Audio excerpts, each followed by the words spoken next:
ఈ పేస్ట్ వచ్చేసి ఇది అంటే కెమికల్ రియాక్షన్ అనేది ఎలా జరుగుతుందో ఇప్పుడు మనకు అర్థమవుతుంది.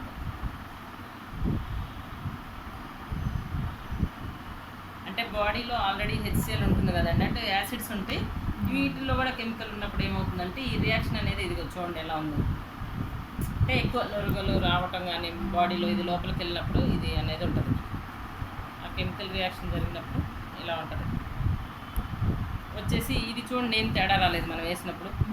ఇది సెన్సిడైన్ పేస్ట్లో ఏ ప్రాపర్టీస్ ఉన్నాయో ఈ పేస్ట్లో కూడా అవే ప్రాపర్టీస్ ఉన్నాయి. అంటే ఈ పేస్ట్ ఇది ఈ పేస్ట్లో ఎటువంటి నురగలు రావట్లే, అంటే మంచి ప్రాపర్టీస్ ఇందులో ఉన్నాయి. డాక్టర్ గారు రాస్తారు. 50 గ్రాములే 75 రూపాయలు. ఇది సేమ్ ఈ పేస్ట్ వచ్చేసి 100 గ్రాములు 75 రూపాయలు. ఈ పేస్ట్ ఎందుకు రాస్తారు? పళ్ళు జివ్వు మనకుండా, చిగుళ్ళ నుంచి రక్తం గారినా, అంటే క్యావిటీ ఎక్కువ ఉన్నా, అంటే గారె పళ్ళు లాగా ఉన్నా, సంథింగ్ ఇలాంటి ప్రాబ్లమ్స్, పుచ్చుపన్ను ఉండిన ఇలాంటి వాటికి డాక్టర్ గారు ఈ పేస్ట్ రాస్తారు. చాలా మంది ఇది వాడుతూ ఉంటారు. ఒకసారి వాడిన తర్వాత కూడా మళ్ళీ మీరు ఇది కంటిన్యూ చేస్తేనేనమ్మా బాగుంటుంది అంటారు. సో అలాగే తెచ్చుకుంటాం. కానీ 50 గ్రాముల పేస్టే 75 రూపాయలు ఉంది. మన దగ్గర సేమ్ ప్రాపర్టీ పేస్ట్ 100 గ్రాముల పేస్ట్ 75 రూపాయలు ఉంది.